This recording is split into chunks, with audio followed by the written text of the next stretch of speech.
So Molly has a small refrigerator that can be powered from 120 volts when you're dockside, or if you had the generator running and you had power. It automatically switches over to 12 volts once you disconnect from a 120 volt source. So within the power supply, you have a 120 volt converter basically that converts it to 12 volts. For some time the refrigerator had been making an odd noise, and then all of a sudden the refrigerator quit working. So when it was on 120 volts it wouldn't work, but when I switched it over to 12 volts the light would come on for the control panel, which is this right here, and yet it wouldn't really get as cold as it needed to. So today I just went through, I have a service manual that I found online, and I went through some tests, and it says to me, based upon the diagnostics, that the power supply is bad. I looked up the power supply on the internet. It is anywhere from $250 to $500. In fact, to get the whole replacement part is $500, which is this whole unit right here.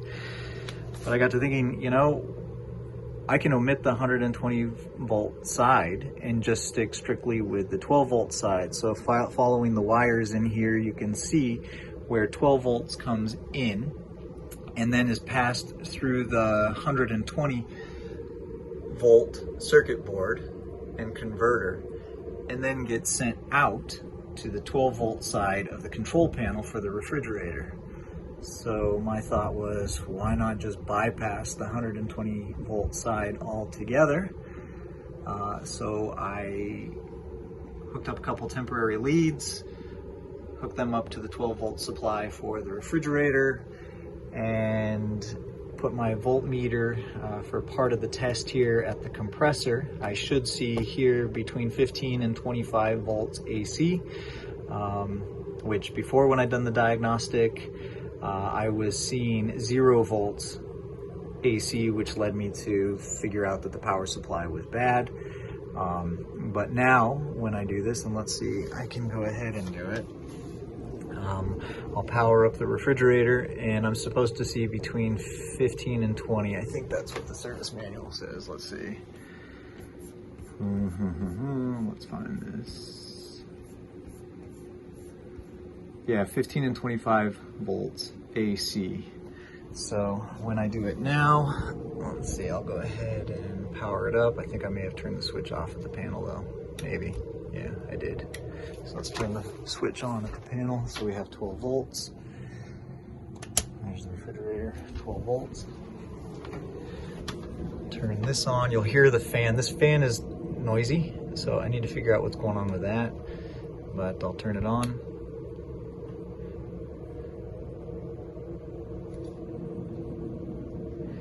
And I will check my voltage here.